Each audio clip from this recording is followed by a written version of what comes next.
এই গণ আন্দোলনের সময়ে গণবিস্ফোরণের সময়ে যেটা শুনেছি মানুষের মুখ থেকে সেটা হলো এই রাষ্ট্রটাকে মেরামত করতে হবে। আমার রাষ্ট্রটা ভঙ্গুর অবস্থায় আছে, আমাদের সব প্রতিষ্ঠানগুলো ধ্বংস হয়ে গিয়েছে, আমাদের অযোগ্য অদক্ষদের রাজত্ব কায়েম হয়েছে, দুর্নীতি দুর্বৃত্তায়নের স্বর্গরাজ্যে পরিণত হয়েছে বাংলাদেশ, এবং আমরা একটা যে দুর্বৃত্তায়িত সমাজে দুর্বৃত্তায়িত রাষ্ট্রে পরিণত হয়েছে। আমাদের আর কোনো এই যে রাষ্ট্রীয় বাহিনী ছিল না, দলীয় বাহিনীতে পরিণত হয়েছে। মোটা দাগে বলতে গেলে আমি আমি যেই বার্তা পেয়েছি এই আন্দোলনের সময় সেটা হলো দুটো জিনিস। একটা হলো যারা অন্যায় করেছে, যে তিন ধরনের অন্যায় হয়েছে। একটা হলো মানবতা বিরোধী অপরাধ, যে বহু ব্যক্তি হতাহত হয়েছে অকারণে, অহেতুক, নির্দোষ, এর বিচার হওয়া উচিত। আরেকটা হলো আমাদের অপরাধ, দুই ধরনের অপরাধ হয়েছে। একটা হলো ফৌজদারি অপরাধ, এই যে আয়নাঘর, তারপরে গুম খুন, তারপরে বিভিন্নভাবে মানুষের হয়রানি, বিচারহীনতা, এই ধরনের ফৌজদারি অনেক অপরাধ হয়েছে, এগুলোর দৃষ্টান্তমূলক শাস্তি হওয়া দরকার। আরেকটা হলো দেওয়ানি, যে লুটপাট, এই ব্যাংক লুট হয়েছে, তারপরে এই যে দুর্নীতি দুর্বৃত্তায়ন, অর্থ পাচার, এগুলো হলো এই যে দরিদ্র মানুষের মুখের গ্রাস কেড়ে নেওয়ার সমতুল্য। তো এইসব অপরাধীদের দৃষ্টান্তমূলক শাস্তি হওয়া দরকার। এই দৃষ্টান্তমূলক শাস্তির আগে একটা সুষ্ঠু নিরপেক্ষ তদন্ত হওয়া দরকার, যেটা আশা করি শুরু হচ্ছে জাতিসংঘের একদল প্রতিনিধি আসার মাধ্যমে। তো এটা হলো একটা বার্তা। আরেকটা হলো আমাদের রাষ্ট্র ভেঙে পড়েছে, আমাদের সংবিধান আর কার্যকর নয়, আমাদের আইন অনেকগুলো আছে কিন্তু এগুলো অনেকগুলো ব্যক্তি স্বার্থে গোষ্ঠী স্বার্থে প্রণীত হয়েছে। আর যে আইনগুলো যে জনস্বার্থে এগুলো প্রয়োগ করা হয় না। তারপরে আমাদের প্রতিষ্ঠানগুলো ওই যে ইংরেজিতে বলে ক্যাপচার, প্রতিষ্ঠানগুলোকে কবজাভূত করা হয়েছে, প্রতিষ্ঠানগুলোকে দলীয় স্বার্থে এবং ব্যক্তির স্বার্থে এগুলো পরিচালিত হচ্ছে। আমাদের পুলিশ হলো একটা রাষ্ট্রীয় বাহিনী, বিজেপি হলো রাষ্ট্রীয় বাহিনী, রাষ্ট্রীয় বাহিনী দলীয় বাহিনীতে পরিণত হয়েছে, ব্যক্তির বাহিনীতে পরিণত হয়েছে, আমাদের প্রশাসনিক ব্যবস্থাটা ভেঙে পড়েছে। তো এই জন্য এগুলো কার্যকর করার জন্য কতগুলো সুদূর প্রসারী সংস্কার দরকার, সুদূর প্রসারী পরিবর্তন দরকার, পদ্ধতির পরিবর্তন দরকার, তারপর প্রক্রিয়ার পরিবর্তন দরকার, প্রতিষ্ঠানের পরিবর্তন দরকার, তারপরে ব্যক্তির পরিবর্তন দরকার, একই সাথে সাংবিধানিক পরিবর্তন দরকার, আইন কানুনের পরিবর্তন দরকার। এই সবগুলো করা গেলে একটা রাষ্ট্র মেরামতের একটা সুযোগ সৃষ্টি হবে। অগ্রাধিকার ভিত্তিতে এই যে যেমন কতগুলো কাজ তারা শুরু করেছে, যেমন কতগুলো ব্যক্তি বসে আছে যারা চরম দুর্নীতিগ্রস্ত, চরম পক্ষপাত দুষ্ট, এবং তারা অযোগ্য বহুলাংশে। তারা এই যে জনস্বার্থের পরিবর্তে তারা ব্যক্তি স্বার্থে কাজ করেছে, সেই সব ব্যক্তিদেরকে এই যে বিদায় করা একটা কাজ। তারপরে সেই সব ব্যক্তিকে বিদায় করার সাথে সাথে এই প্রতিষ্ঠানগুলোকে পুনর্গঠন করতে হবে। পুনর্গঠন করতে হলে যে আইন কানুন আছে এগুলো সঠিক কিনা, যদি সঠিক না থাকে তাহলে সেগুলোকে আবার পরিবর্তন করতে হবে। যেমন নির্বাচন কমিশন আইন, নির্বাচন কমিশন নিয়োগ আইন যেটা করা হয়েছে 2022 সালে, ওটা কোনো নিয়োগ আইন হয়নি, ওটা আগের প্রজ্ঞাপনটাই ওই যে আইনের মোড়কে ওটা প্রকাশ করেছে, এবং ওটাতে শুধু একটা ওই যে দায় মুক্তির বিধান যুক্ত করা হয়েছে। তো আইনটা পরিবর্তন করা দরকার এবং এই পদ্ধতি অনুসরণ করে নিয়োগ দেওয়া দরকার। তারপরে এই প্রতিষ্ঠানগুলোর মধ্যে যে সংস্কৃতি সৃষ্টি হয়েছে, যেটা পরিবর্তন করার দুরূহ, যে এটা ওই যে দলের স্বার্থ, ব্যক্তির স্বার্থ রক্ষা করা, সেখানে পরিবর্তন করতে হবে। তো এই আইন কানুন, প্রতিষ্ঠান, ব্যক্তির পরিবর্তন দরকার, এবং একই সাথে সংবিধানে কতগুলো পরিবর্তন আনা দরকার। এই যে যেমন আমাদের 1996 সালে আমাদের একটা রাজনৈতিক সমঝোতা, তত্ত্বাবধায়ক সরকার ব্যবস্থা ছিল রাজনৈতিক সমঝোতার প্রতিফলন। আওয়ামী লীগ দাবি করেছে, গণ আন্দোলন গড়ে তুলেছে, বিএনপি প্রথম দিকে এটা মেনে না নিয়েও শেষ পর্যন্ত মেনে নিয়ে তারা ওটা সংবিধানে অন্তর্ভুক্ত করে তারা একটা একতরফা নির্বাচনের মাধ্যমে ক্ষমতায় এসে সংবিধানে অন্তর্ভুক্ত করে তারা পদত্যাগ করেছে। এটা একটা রাজনৈতিক সমঝোতা ছিল, কিন্তু সেটাও বাতিল করা হয়েছে এবং দুই পক্ষেরই এ ব্যাপারে দায় আছে। যদিও আওয়ামী লীগ সম্পূর্ণ একতরফাভাবে এবং সম্পূর্ণ অসাংবিধানিকভাবে এটা সংশোধন করে পঞ্চদশ সংশোধনী পাশ করেছে, এগুলো গভীরভাবে দেখা দরকার এবং এগুলোর পরিবর্তন আনা দরকার, সংবিধানে পরিবর্তন আনা দরকার। এখন দুইভাবে আমরা করতে পারি। একটা হলো এই পুরো সংবিধানটা বাদ দিয়েই আমরা নতুন করে সংবিধান রচনা করার কথা বলতে পারি, যেটা হবে দুরূহ, সময় সাপেক্ষ এবং এটা সহজ হবে না। আরেকটা হলো আমরা এই সংবিধানের এই কতগুলো বিষয়ে গুরুত্বপূর্ণ পরিবর্তন আনতে পারি, সুদূর প্রসারী গুরুত্বপূর্ণ পরিবর্তন, যেমন নির্বাচনকালীন সরকার কীরকম হবে, তারপরে আমাদের রাষ্ট্রপতি প্রধানমন্ত্রীর ক্ষমতার ভারসাম্য, তারপরে আমাদের ৭০ অনুচ্ছেদ, এরকম আরও অনেকগুলো বিষয় আমরা পরিবর্তন আনতে পারি। এটা হবে ওই যে গুরুত্বপূর্ণ, কিন্তু একবারে আমূল নয়, একবারে সংবিধান ফেলে দেওয়া নয়। তো এই রকম কতগুলো বিষয় আমাদের ভাবতে হবে, কতগুলো বিষয় সিদ্ধান্ত নিতে হবে। বিশেষত আমাদের উপদেষ্টা পরিষদকে, তারা ধরেন আমাদের একটা অনেকেরই রাষ্ট্র মেরামতের ধারণাটা এই স্লোগানটা তুলেছিল আমাদের তরুণরা, যেরকম নিরাপদ সড়ক আন্দোলনের সময়। এখন আমরা এক একজন এক একটা বুঝিয়ে দ্বারা, তো আমাদের যারা এখন দায়িত্বে আছেন তাদেরকেই যদি একটু ওনারা সংজ্ঞায়িত করেন, ওনারা কতটুকু যেতে যাবেন, ওনারা কী করবেন, তাহলে আমরা সুস্পষ্টভাবে সহায়তা করতে পারি। এখন তো একটা অস্বাভাবিক পরিস্থিতি, এটা স্বাভাবিক পরিস্থিতি নয়। এবং এই যে একটা বক্তব্য, একটা অনেকেরই এই ধারণা, যেমন বিচারপতি মতিন বলছেন যে আমাদের যখন গণ অভ্যুত্থান, এটা সব কিছু নতুন করে তৈরি করার, গড়ে তোলার সুযোগ সৃষ্টি হয়েছে, এটা অতীতের কিছুই আর অস্তিত্ব নাই। তো আমরা যদি সেই রকম অবস্থান নেই আমাদের সরকার, মানে উপদেষ্টা পরিষদ, তাহলে সেইভাবে আমাদের অগ্রসর হতে হবে। এখানে আরও অনেকগুলো জটিল বিষয় আছে, এটা সময় সাপেক্ষ এবং দুরূহ, এবং এখানে রাজনৈতিক নেতৃত্বের সহযোগিতা লাগবে।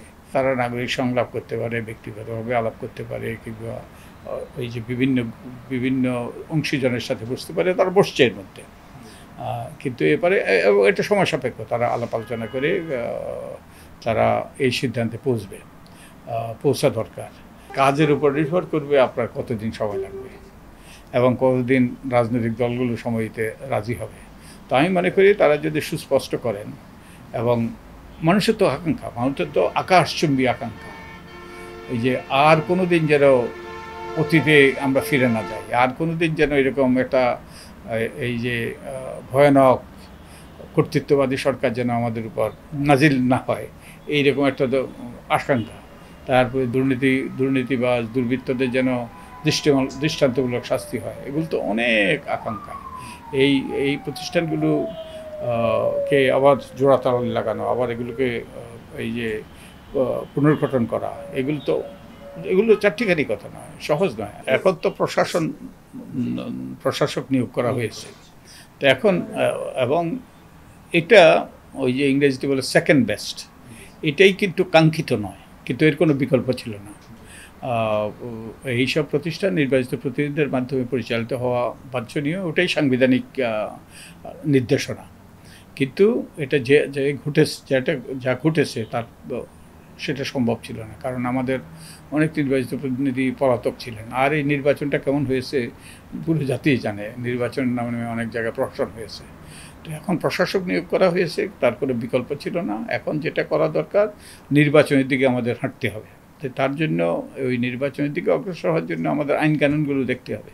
যেমন স্থানীয় সরকারের কতগুলো আইন কানুন আছে, কিন্তু এগুলো অনেক ক্ষেত্রেই এগুলো সঠিক নয়। যেমন জেলা পরিষদের আইনটা, ওই যে আমাদের সাবেক অর্থমন্ত্রী আবুল মাল আব্দুল মহিত নিজেই বলেছেন, তিনি যখন মন্ত্রী, এটা একটা অথর্ব আইন, কারণ ওটা বেসিক ডেমোক্রেসির আদরের আইন।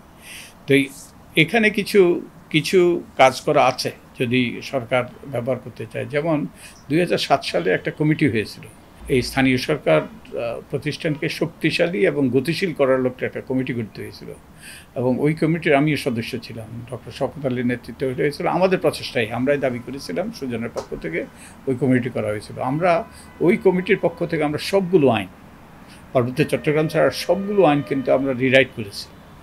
তো একটা প্যাকেজ আছে ওই যে, কিন্তু সরকার ওই অধ্যাদেশ আকারে জারিও হয়েছিল, কিন্তু এটা এরপরে যে প্রথম অধিবেশনে যে অনুমোদন করার কথা, রহমত আলী সাহেবের সাথে আমরা বহু দেন দরবার করেছি, কিন্তু ওনাকে রাজি করাইতে পারিনি এগুলো অনুমোদন করানোর। তো এই আইনের খসড়া আছে এগুলো, এবং অধ্যাদেশ আকারে জারি হয়েছিল।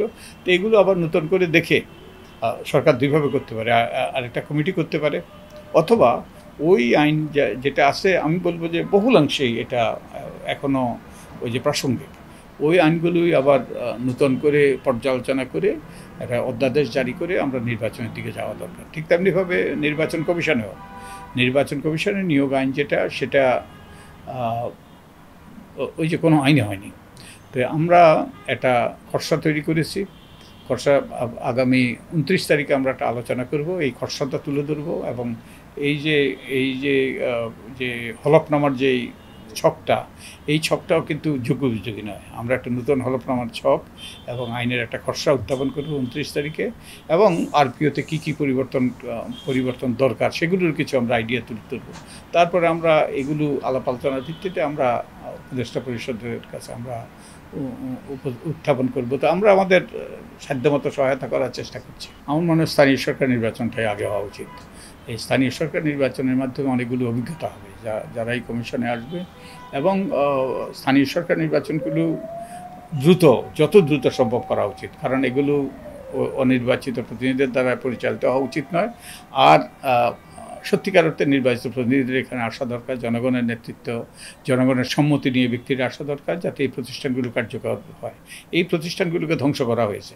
আমরা যদি এখান থেকে পঞ্চগড় যেতে চাই তাহলে আমাদের একটা সময় লাগবে, আর আমরা এর থেকে যদি আমরা এই দিনাজপুর কিংবা পর্যন্ত, টাঙ্গাইল পর্যন্ত যেতে চাই, আমাদের আরেকটা সময় লাগবে। তো এখন আমাদের সিদ্ধান্ত নিতে আমরা কত দূর যেতে চাই। আমরা আশা করি আমাদের কাজ আমরা করছি, যে আমরা তাদেরকে আমাদের আইডিয়া দিচ্ছি, তারপরে তো তারা আশা করি যে এর মাধ্যমে তারা সেই সিদ্ধান্তটা নিতে পারবে, এবং আমাদের সাথে যদি আলাপ আলোচনা করতে চায় আমরা যে সর্বদা প্রস্তুত। দুর্ভাগ্যবশত আমাদের মিডিয়া সঠিকভাবে দায়িত্ব পালন করতে পারে নাই এবং করেও নাই। কেউ চাপে পড়ে তারা দায়িত্ব পালন করতে পারে নাই, আর কেউ অতি উৎসাহী হয়ে ওই যে বিভিন্ন স্বার্থসিদ্ধির লক্ষ্যে, তাদের নিজেদের আখের গোছানোর লক্ষ্যে তারা তাদের এই গণমাধ্যমের প্রতিষ্ঠানগুলোকে ব্যবহার করেছে। তো আমাদের এখন এই যে এখানেও পরিবর্তন আনা দরকার, এখানে আমাদের সংস্কৃতিতে পরিবর্তন আনা দরকার। আমি যতটুকু শুনেছি, এই যে সংবাদের এডিটর ছিলেন, তো উনি আমাকে বলেছেন যে আমার বাড়িতে যেদিন আক্রমণ হয়েছিল সেদিন আমাদের একটা বিশেষ সংস্থা এসে তাদের ওখানে লিখে দিয়ে গিয়েছে কী রকম নিউজ করতে হবে, এবং উনি আমাকে বলেছেন, উনি প্রয়াত এখন, উনি অফিসে ছিলেন না, উনি এসে ওটা বাদ দিয়ে যেটা ঘটেছে, ওনার রিপোর্টাররা যেটা বলেছে সেটাই তিনি প্রকাশ করেছেন। তো এইরকম চাপ, এবং আমি এও জানি যে আমার মনে আছে একটা অনুষ্ঠানে আমি আর স্বাধীন মালিক থাকার কথা, ওই অনুষ্ঠানটাই বাদ দেওয়া হয়েছে, আর আমরা তো ব্ল্যাক লিস্টে ছিলাম অনেক জায়গায়। এই যে তো এর অবসান হওয়া দরকার। আরেকটা উদাহরণ, যে 2018 নির্বাচনের দিনে আমাকে একটা অনুষ্ঠানে থাকার কথা ছিল। তো আমাকে সাধারণত একজন ব্যক্তি থাকে সেই অনুষ্ঠানে, তো আমাকে আমন্ত্রণ জানানো হয়েছিল, কিন্তু আমি গিয়ে দেখি যে আরেকজন আছে। তো ওটা ব্যালেন্স করার জন্য তো আমাকে বারবার করে বলা হচ্ছিল একটু রাগডাক করে 2018 নির্বাচন রাতে। আমি বলছি যে আমার যেটা বিবেকের, আমি যেটা দেখেছি বুঝেছি, এবং আমার বিবেক যেটা বলে সঠিক সেটাই আমি বলবো। তারপরে তবুও তারা অনুবিনয় করেছে। তারপর আমি বলছি যে আপনারা যদি চান আমি চলে যেতে পারি, এবং আমি চলে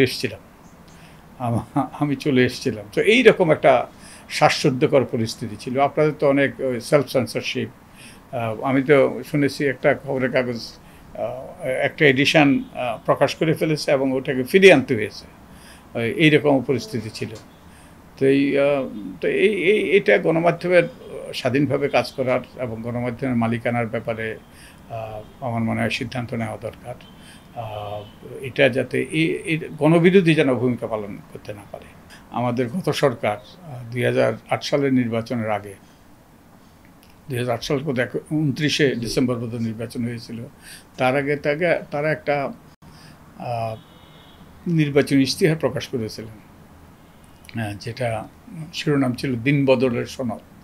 তারা সব বদল করে দেবেন, রাজনৈতিক সংস্কৃতি পরিবর্তন করবেন, কোনো রকম প্রশাসনে কোনো দলীয়করণ হবে না, তারপরে আইনশৃঙ্খলা রক্ষাকারী বাহিনীতে কোনো দলীয়করণ হবে না, দুর্নীতি দুর্বৃত্তের মূল উৎপাদন করবেন, তারপরে সম্পদের হিসাব দেওয়া হবে, ইত্যাদি ইত্যাদি, স্থানীয় সরকারকে শক্তিশালী করা হবে, সব কিছু আমূল পরিবর্তন করবেন, দিন বদল করবেন।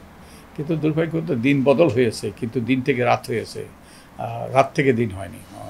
মানে এমন তারা তো ওগুলো বাস্তবায়ন করেই নাই, বরং উল্টে দিয়ে গিয়েছে। এবং আপনাদের মনে আছে বিচারপতি হাবিবুর রহমান, সর্বজনশ্রদ্ধেয় বিচারপতি হাবিবুর রহমান, তিনি 2011 সালে বলেছিলেন এই যে দেশটা বাজিকরদের হাতে। কারণ তারা বলেছিল যে চাঁদাবাজি, টেন্ডারবাজি, তারপরে দলবাজি, এগুলো সবগুলোর অবসান ঘটাবে। যে সব বাজিকরদের বাজিকররাই এখন দেশটা চালাচ্ছে। তো এর কারণ হলো, একটা বড় কারণ হলো এটা আমাদের নির্বাচনী ব্যবস্থাটা ভেঙে যাওয়া। নির্বাচনের মাধ্যমে যেটা হয়, নির্বাচনের মাধ্যমে যে দায়বদ্ধতা সৃষ্টি হয়। যেমন একটা দল যদি যে 5 বছর পর পর জনগণের সামনে এসে ভোট ভিক্ষা করতে হয়, তাহলে এবং জনগণের যদি সুযোগ থাকে লাল কার্ড দেখানোর, তাহলে কিন্তু তাদের জনগণের আশা আকাঙ্ক্ষা, সুখ দুঃখ, জনগণের মতামত এর উপর তাদের গুরুত্ব দিতে হবে। আর আর তাদেরকে দায়বদ্ধ হতে হবে, এটাকে নিম্নমুখী দায়বদ্ধতা। এবং এই নির্বাচনের মাধ্যমে যদি সংসদ প্রতিষ্ঠিত হয়, তাহলে সমান্তরাল দায়বদ্ধতা প্রতিষ্ঠিত হবে। তো এটা যদি চলে যায়, তাহলে আর মানুষের ভোটের অধিকার যখন হরণ করা হয়, তখন যা ইচ্ছে তা করতে পারে। এবং তাই হয়েছে। তো তারা জনগণের স্বার্থ দেখার পরিবর্তে যারা তাদেরকে ক্ষমতায় রেখেছে, ক্ষমতা এনেছে, ক্ষমতা টিকিয়ে রেখেছে, এবং যারা তাদের স্বার্থ সিদ্ধি করেছে, কতগুলো ওই যে দুর্নীতিবাজ, লুটেরা, ব্যবসায়ী, অলিগার্ক, তাদেরই স্বার্থ দেখেছে। তো আমাদের তো এই যে গণতান্ত্রিক ব্যবস্থাটা, নির্বাচনী ব্যবস্থাটা অত্যন্ত গুরুত্বপূর্ণ। এবং এই জন্যই কিন্তু 85 সংসদ পাশ করেছে, যাতে ওই যে তাদের অধীনেই নির্বাচন হয়, তারা ক্ষমতায় থাকাকালীনই, এবং দলীয় প্রশাসন, দলীয় আইনশৃঙ্খলা রক্ষাকারী বাহিনী তাদের নির্বাচিত নিশ্চিত করে, এবং তারা তাদের স্বার্থই দেখেছে। দলীয় বাহিনী সৃষ্টি করেছে, পুলিশ বাহিনীর পরিবর্তে দলীয় বাহিনীতে পরিণত করেছে। এই সকল পরিবর্তনের মাধ্যমে তারা রাজনৈতিক সংস্কৃতিকে এমন পর্যায়ে নিয়ে গিয়েছে সর্বকিছু, যে সরকার আর দলের মধ্যে কোনো তফাৎ ছিল না। সরকার আর দল একীভূত হয়ে গিয়েছে, এবং দলের স্বার্থেই সরকার পরিচালিত হয়েছে। এবং যার ফলে যে দলের কোনো আর শৃঙ্খলা ছিল না। আপনি যেটা দলের মধ্যে একটা শৃঙ্খলা, দলের মধ্যে একটা গণতান্ত্রিক চর্চা, এগুলো সব কিছুই সুদূর পরাহত হয়ে গিয়েছে। এবং ওই যে এক ব্যক্তির শাসন, কর্তৃত্ববাদী শাসন প্রতিষ্ঠিত হয়ে গেছে। তো এই দলের একটা রাষ্ট্র গণতান্ত্রিক হতে পারে না যদি না দলের মধ্যে গণতন্ত্র প্রতিষ্ঠিত হয়। কারণ দল অপরিহার্য, রাজনৈতিক দল অপরিহার্য। এই আমাদের দেশে যত অন্যায় হয়েছে, বড় বড় অন্যায় হয়েছে, সব কিন্তু রাজনৈতিক দলের ছত্রছায়া হয়েছে। এবং আরও বড় বড় ওই যে দুর্নীতি হয়েছে, আতাত রাজনৈতিক দল আর কিছু এক শ্রেণীর রাজনীতিবিদ, এক শ্রেণীর আমলা এবং এক শ্রেণীর ব্যবসায়ী, এদের আতাতে হয়েছে। এবং আমাদের এই যে প্রশাসনের নির্বাচনেও এরকম হয়েছে, যে আতাত, যেমন 2018 নির্বাচনে যে তো এক শ্রেণীর সরকারি দলের নেতাকর্মী, তারপরে প্রশাসনিক কর্মকর্তা এক শ্রেণীর, এবং অধিকাংশ ওই যে আইনশৃঙ্খলা রক্ষাকারী বাহিনী এবং নির্বাচন কমিশনের প্রচ্ছন্ন সহায়তায় তাদের সহায়তাতেই মধ্যরাতে ভোট হয়েছে। রাষ্ট্র সংস্কারের জন্য যেটা সুস্পষ্ট, আমাদের সংবিধানে বিরাট পরিবর্তন আনতে হবে। আমূল পরিবর্তন আনতে হবে। তারপরে আমাদের আইন কানুনগুলো যুগোপযোগী করতে হবে এবং আমাদের প্রতিষ্ঠানগুলোকে পুনর্গঠন করতে হবে সঠিক ব্যক্তিদেরকে নিয়ে, এবং আমাদের দুর্নীতি দুর্বৃত্তায়ন অবসান ঘটাইতে হবে যে শাস্তি দেওয়ার মাধ্যমে। তারপরে আমাদের এই নিয়মকানুন বিধিবিধানে আমাদের পরিবর্তন আনতে হবে যাতে আবার এর পুনরাবৃত্তি না ঘটে, এবং সর্বোপরি আমাদের রাজনৈতিক সংস্কৃতিতে পরিবর্তন আনতে হবে।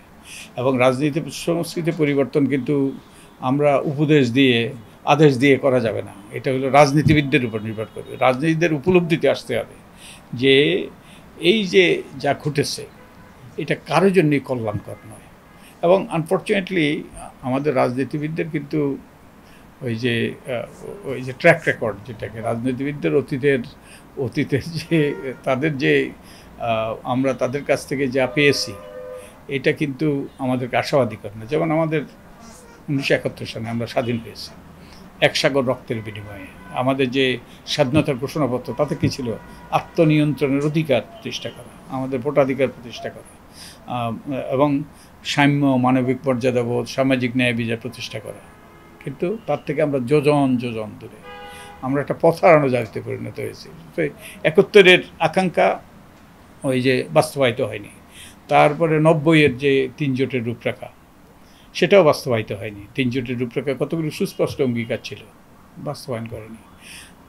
তারপরে ওই যে 2008-এর যে দিন বদলের সনদ, সেখানেও সুস্পষ্ট অঙ্গীকার ছিল, সেগুলো বাস্তবায়িত হয়নি। শুধু তাই নয়, আমরা শুনেছি 2007 সালে যখন অনেক রাজনীতিবিদ গ্রেপ্তার হয়েছিলেন, তারা একত্রে জেলখানায় ছিলেন, একত্রে খাওয়া দাওয়া করেছেন, একত্রে নামাজ পড়েছেন, একত্রে সব কিছু করেছেন, চলাফেরা করেছেন, এবং সেখানে তাদের মধ্যে উপলব্ধি হয়েছিল যে আর যেন যেই কারণে 1/11 সৃষ্টি হয়েছিল তাদের অপকর্মের কারণে, সেটার আর যেন পুনরাবৃত্তি না হয়।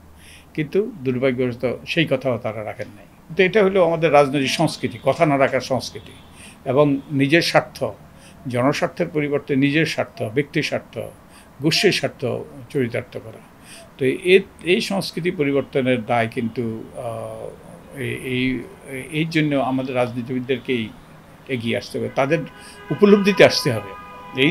এই যে ধরেন বিএনপি গত 15 বছরে তারা বিভিন্ন নির্যাতন নিপীড়নের শিকার হয়েছে, যে অনেক কিছু ঘটেছে যেগুলো কোনো সভ্য দেশে ঘটতে পারে না। আয়নাঘর, 28শে অক্টোবর 2023-এ যা ঘটেছে এটা কোনো সভ্য দেশে হইতে পারে না। তারপর এরকম আরও অনেকগুলো ঘটনা ঘটেছে, এই যে বিচার বহির্ভূত হত্যা, তারপরে গুম, এইসব হাজার হাজার মামলা, গায়েবী মামলা, এগুলো এই যে রাজনৈতিক শক্তিকে যে দমন পীড়ন করেছে।